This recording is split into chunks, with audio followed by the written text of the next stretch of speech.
Hello everyone, I am Sunil Singh Dhakar and you are welcome to my YouTube channel Let's Learn Physics by SSD. Okay, I think नाम काफ़ी बड़ा हो गया है, फिर भी क्या करें, YouTube का चैनल का नाम है, फिर भी रखना पड़ता है। चलिए, तो बात करते हैं यहाँ पर। लास्ट वीडियो में मैंने डिस्कस किया था आपसे ओम्स लॉ के बारे में कि ओम्स लॉ क्या होता है और ओम्स लॉ का यूज़ क्या है और ओम्स लॉ क्या क्या फॉलो करता है। तो मोस्टली लास्ट क्लास में हमने डिस्कस किया था कि ओम्स लॉ मोस्टली लिनियरिटी को फॉलो करता है और मोस्टली वहाँ पर जब हम वोल्टेज को इंक्रीज कर रहे थे तो साइमल्टेनियसली करंट की वैल्यू भी इंक्रीज हो रही थी। अगर करंट की वैल्यू इंक्रीज कर रहे थे सर्किट के अंदर तो डेफिनेटली वोल्टेज की वैल्यू भी या पोटेंशियल ड्रॉप इंक्रीज हो रहा था। तो उनके बीच में एक रिलेशन निकल के आ रहा था और रिलेशन के अकॉर्डिंग मोस्टली एक वैल्यू निकल के आ रही थी that is called the constant value और उस कांस्टेंट वैल्यू को रेजिस्टेंस बोला जाता था। और जो रेजिस्टेंस था वो रेजिस्टेंस एक्चुअली एक कंडक्टर का एक नॉर्मल बिहेवियर है जो कंडक्टर करते हैं जब उनके अंदर से करंट फ्लो करता है। चलिए, तो आज हम बात करते हैं factors on which resistance of conductor depend. तो कौन कौन से फैक्टर्स होते हैं जिससे मोस्टली किसी कंडक्टर का रेजिस्टेंस डिपेंड होता है। तो यानी किसी कंडक्टर के अंदर रेजिस्टेंस कैसे क्रिएट होता है, किस वजह से आता है, वो हम देखते हैं।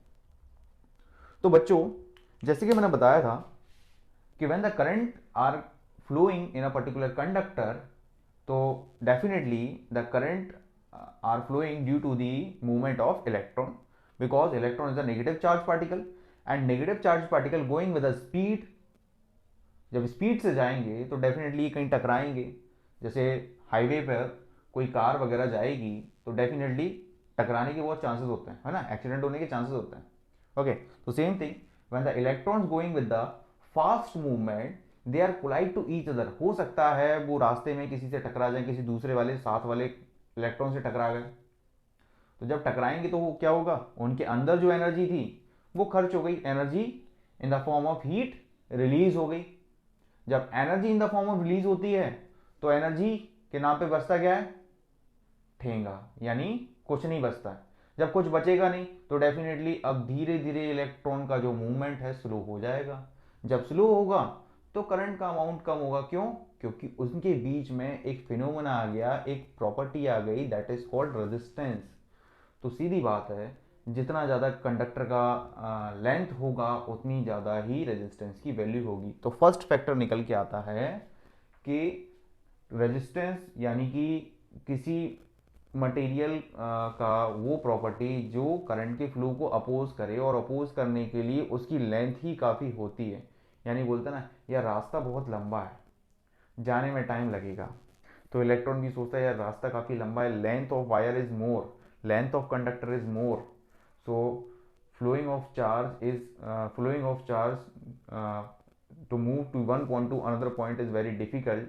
It required the more energy, and whenever it required the more energy it will drop the more energy in the form of heat. जब वो हीट के रूप में निकलेगा तो रेजिस्टेंस क्रिएट होगा। तो यहाँ पर फर्स्ट फैक्टर की बात करते हैं। तो फर्स्ट फैक्टर क्या है, length of the conductor, length of the conductor. Okay, conductor, अब कंडक्टर क्या होगा, वायर हो सकता है, डेफिनेटली वायर के फॉर्म में यूज करते हैं। ठीक है, तो जितना ज़्यादा कंडक्टर का लेंथ होगा रेजिस्टेंस उतना ही ज़्यादा होगा। दूसरा, ठीक है, दूसरा दूसरा अब दूसरा क्रॉस सेक्शन एरिया, लेंथ के ऊपर डिपेंड करता है। दूसरा cross section area, when cross section area of conductor is more, अगर किसी रेजिस्टेंस का क्रॉस सेक्शन एरिया अगर बहुत ज्यादा है तो डेफिनेटली इलेक्ट्रॉन को पास होने में ज्यादा एनर्जी की जरूरत नहीं पड़ेगी, वो आसानी से पास हो जाएगा। रास्ता काफी चौड़ा है, आसानी से निकल सकते हैं, है ना। तो when cross section area of a conductor is more than resistance of conductor will decrease, या फिर उसका रेजिस्टेंस की अमाउंट काफी कम होगा। दूसरा,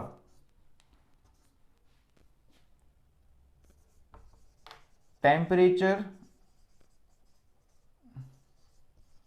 ऑफ द कंडक्टर। अब भाई कंडक्टर बने होते हैं प्योरली मेटल से, okay, conductor mostly purely metal से मिलके बने हुए तो होते हैं, है ना। जैसे कि आपने देखा होगा ज़्यादातर जो वायर्स हैं, ज़्यादातर वाइंडिंग्स है, मोटर वाइंडिंग्स है, कॉपर वायर से बनाई जाती है, और mostly copper is a metal. So mostly we know that the conductor had the free electron, उनके अंदर एक फ्री इलेक्ट्रॉन्स होते हैं। अगर फ्री इलेक्ट्रॉन्स हैं तो फ्री इलेक्ट्रॉन इधर उधर घूमेंगे, है ना, इधर उधर जाएंगे, इधर उधर मुंह मारेंगे, इससे टकराएंगे उससे टकराएंगे, यानी आपस में टकराएंगे, एनर्जी रिलीज करेंगे, टेम्परेचर इंक्रीज होगा, तो क्या होगा, रेजिस्टेंस इंक्रीज होगा। तो definitely when the temperature of the conductor increase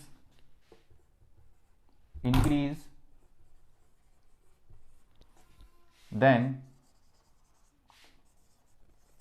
resistance is also increase, है ना।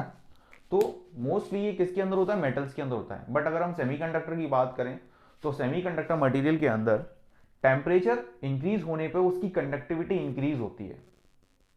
बट मेटल वायर के अंदर या मेटल कंडक्टर के अंदर अगर बात करते हैं तो वहां पर when we increasing the temperature of the conductor the value of resistance will increase. तो आपने देखा होगा ज्यादातर कि वायर गर्म होकर टूट जाता है। जब भी वायर गर्म होता है, जैसे आपने देखा होगा आपने हीटर की स्प्रिंग देखी होगी, तो जैसे जैसे वो टेम्परेचर इंक्रीज होता है वैसे वैसे वोल्टेज कम होता है। क्यों होता है भाई, क्योंकि definitely when the temperature increasing resistance of the circuit is increasing. जब सर्किट इंक्रीज होगा करंट का अमाउंट डेफिनेटली कम होगा। अब करंट का अमाउंट कम होगा तो क्या होगा, हो सकता है वोल्टेज में कमी आ जाए, क्योंकि V is proportional to I। चलिए, तो टेम्परेचर हो गया, लेंथ ऑफ कंडक्टर हो गया, man cross section area of the conductor हो गया, टेम्परेचर हो गया, और सबसे लास्ट में और सबसे इंपॉर्टेंट चीज, ये चीज तो नहीं है, एक प्रॉपर्टी है, एक पर्टिकुलर मटेरियल की प्रॉपर्टी है, resistivity of the particular material. यानी कि ये कुछ फैक्टर्स हैं जो किसी भी कंडक्टर के रेजिस्टेंस को अफेक्ट करते हैं, या वो कुछ फैक्टर्स हैं जो किसी भी कंडक्टर का रेजिस्टेंस इनके ऊपर डिपेंड होता है। पहली चीज लेंथ ऑफ कंडक्टर, है ना, जितना ज़्यादा लंबा लेंथ कंडक्टर होगा उसका रेजिस्टेंस उतना ही ज़्यादा होगा। तो आपने देखा होगा लंबा तार खींचने पे डेफिनेटली वोल्टेज कम हो जाता है, ठीक है। आपने देखा होगा गांव में पहले क्या होता था, दूर से लाइट आ रही है तो वोल्टेज डिम आ रहा है, वोल्टेज कम हो रहा है। Next, when cross section area of conductor is more than resistance of conductor will decrease. तो जैसे जितना ज़्यादा मोटा वायर होगा वहाँ पर करंट आसानी से फ्लो कर सकता है, वहाँ रेजिस्टेंस ज़्यादा नहीं होता। Temperature of the conductor increase then resistance is also increase. टेम्परेचर अगर ज़्यादा होगा तो रेजिस्टेंस की वैल्यू भी ज़्यादा होगी, ठीक है। अगर रेजिस्टिविटी की बात करें तो रेजिस्टिविटी डिपेंड करती है पर्टिकुलर मटेरियल के ऊपर। जैसे बात करूँ, ये मार्कर है, मार्कर की रेजिस्टिविटी बहुत ज़्यादा हाई है, तो it is a poor conductor of electricity and poor conductor of current, electric current, है ना। तो बच्चों, तो मोस्टली यहाँ पर हम बोल सकते हैं बच्चे कि किसी भी कंडक्टर का रेजिस्टेंस इन चार फैक्टर के ऊपर डिपेंड करता है। There are 4 factors are responsible for the resistance of the particular conductor. Okay students, next I will discuss about the resistivity of the particular conductor. कि रेजिस्टिविटी होती क्या है, एक किस चिड़िया का नाम है, क्या है रेजिस्टिविटी, इसको हम डिस्कस करते हैं। चलो डिस्कस करते हैं बच्चों। चलिए, रेजिस्टिविटी रेजिस्टिविटी, ठीक है बच्चों। जैसे कि हम जानते हैं, अभी हमने थोड़ी देर पहले पढ़ा है ना, अभी डिस्कस किया है मैंने कि किसी भी कंडक्टर का रेजिस्टेंस आर उसके लेंथ के प्रोपोर्शनल होता है। यानी जो वायर है, जो कंडक्टर है उसकी लेंथ के प्रोपोर्शनल होगा। दूसरा resistance of conductor depends upon the cross section area. Okay, ठीक है। मोस्टली किसी कंडक्टर का रेजिस्टेंस उस कंडक्टर के क्रॉस सेक्शन एरिया के इनवर्सली प्रोपोर्शनल होता है, यानी ये जितना ज़्यादा मोटा होगा, यानी वायर जितना ज़्यादा मोटा होगा उसका रेजिस्टेंस उतना ही कम होगा बच्चों। Okay, when the cross section area is less than resistivity or resistance of the conductor is more. When the cross section area is more, then resistance of the conductor is less. Okay, so mostly next one, this is R is proportional to L. R is inversely proportional to cross section area of the particular conductor wire. Next one, last one, and cross section area, sorry, resistance of the conductor is also proportional to the rho. Rho means resistivity of the conductor material. क्या बच्चों?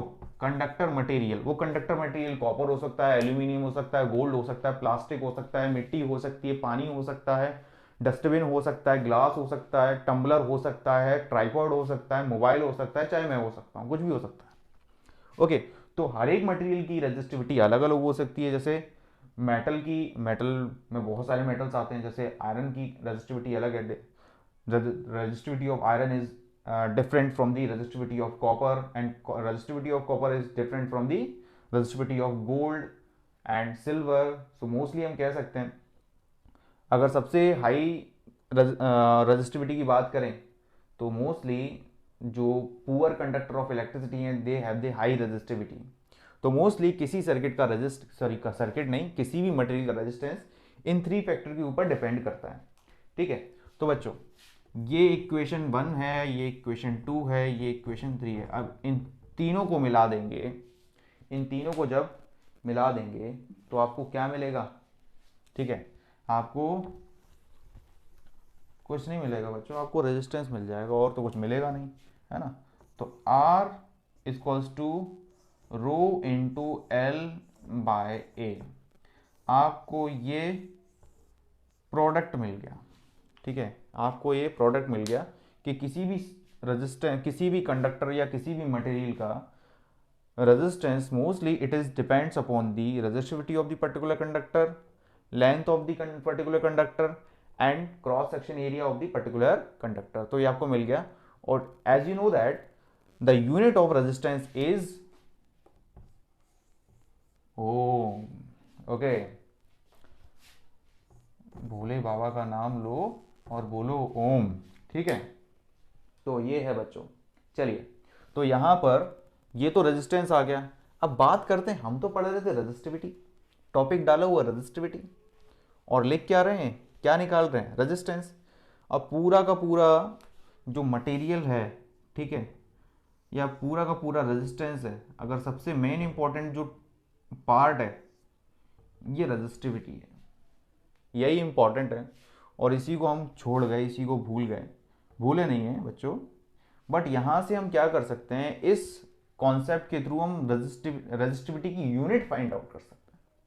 चलिए, तो हमारे पास concept निकल के आया, या हमारे पास फॉर्मूला निकल के आया, किसी भी मटेरियल का रेजिस्टेंस अगर अपने को फाइंड आउट करना है, या किसी वायर का अपने को रेजिस्टेंस फाइंड आउट करना है, तो हमारे पास फॉर्मूला है R equals to rho into L by ए।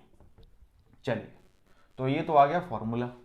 अब अपने को क्या निकालना है? Resistivity, unit of resistivity. तो मैं क्या करूं, रो इक्वल्स टू क्या कर सकता हूं, R इंटू ए अपॉन एल, यही कर सकते हैं। अब इसकी यूनिट फाइंड आउट करनी है रेजिस्टिविटी की, रेजिस्टिविटी की यूनिट फाइंड आउट कर सकते हैं। तो यूनिट कैसे फाइंड आउट करेंगे बच्चों? अब भाई यहां पे रेजिस्टेंस की यूनिट तो ओम है, एरिया की यूनिट मीटर स्क्वायर है, अब लेंथ की यूनिट मीटर है। बच्चों मीटर से मीटर, 1 मीटर उड़ा दिया, है ना। बच क्या गया अपने पास? आर ए अपॉन एल, और यूनिट आ गई ओम मीटर, यूनिट क्या आ गई बच्चों, इसकी यूनिट ओम मीटर आ गई बच्चों। ओके, तो मोस्टली सॉरी, तो रेजिस्टिविटी की यूनिट निकल के आ गई। अब रेजिस्टिविटी एक ऐसा फैक्टर है किसी भी मटेरियल का, इसी के ऊपर हम डिफाइन करते हैं कि कौन सा मटेरियल कंडक्टर है, कौन सा मटेरियल इंसुलेटर और कौन सा मटेरियल सेमीकंडक्टर है। अगर रेजिस्टिविटी की वैल्यू बहुत बहुत बहुत कम होगी तो we can say that it is a conductor material. Okay, अगर रेजिस्टिविटी की वैल्यू बहुत बहुत बहुत ज्यादा होगी तो that is called the insulator, और बोल सकते हैं पुअर कंडक्टर, है ना, पुअर कंडक्टर। दूसरा, अगर रेजिस्टिविटी की वैल्यू पुअर कंडक्टर और गुड कंडक्टर के बीच में लाई करती, that is called the semiconductor material. Okay, तो नेक्स्ट, तो मोस्टली क्लासिफिकेशन ऑफ मटेरियल या classification of material mostly resistivity के ऊपर डिपेंड करता है। जैसे कि बात करें, ओके, कुछ सब्सटेंस ऐसे हैं जो बहुत कम रेजिस्टिविटी को शो करते हैं। ओके, जैसे बात करें, the substance which show very low resistivity,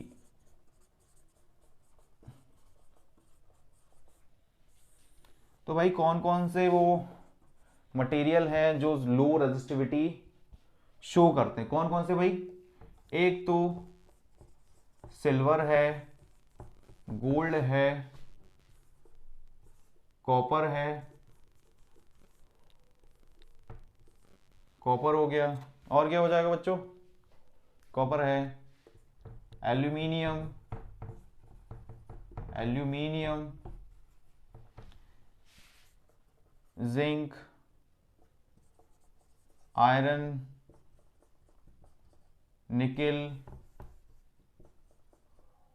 ठीक है, कोबाल्ट, कोबाल्ट नहीं, कोबाल्ट के बारे में बाद में बात करेंगे, निकेल हो गया, क्रोमियम, एटसेट्रा। बहुत सारे मेटल्स ऐसे हैं जो लो रेजिस्टिविटी को फॉलो करते हैं, ठीक है। और मोस्टली अगर बात करें इलेक्ट्रोलाइटिक सॉल्यूशन, कैसे सॉल्यूशन? और mostly electrolytic solution, the substance show very low resistivity, silver, gold, copper, aluminium, okay, copper, aluminium, zinc, iron, chromium and electrolytic solution. अब बोलोगे बच्चों इलेक्ट्रोलाइटिक सॉल्यूशन क्या होता है? तो इलेक्ट्रोलाइटिक सॉल्यूशन ऐसा सॉल्यूशन जो करंट को फॉलो करे, करंट को पास कराए, वो सॉल्यूशन इलेक्ट्रोलाइटिक सॉल्यूशन है।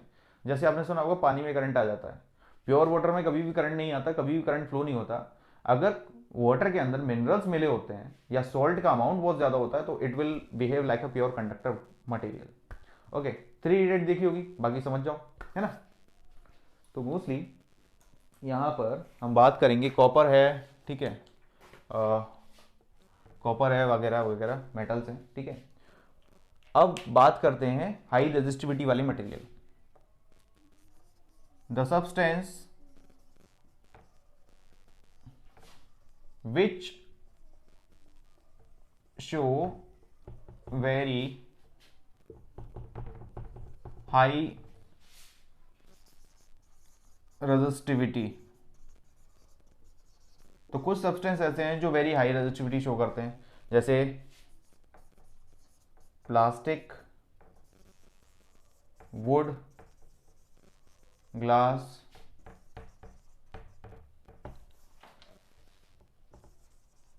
Cloth etcetera. बाकी समझदार हो आप लोग, आप बना सकते हो अपने मन से। Next one, next I will discuss about the combination of the resistance, कि रेजिस्टेंस का कॉम्बिनेशन किस तरीके से होता है।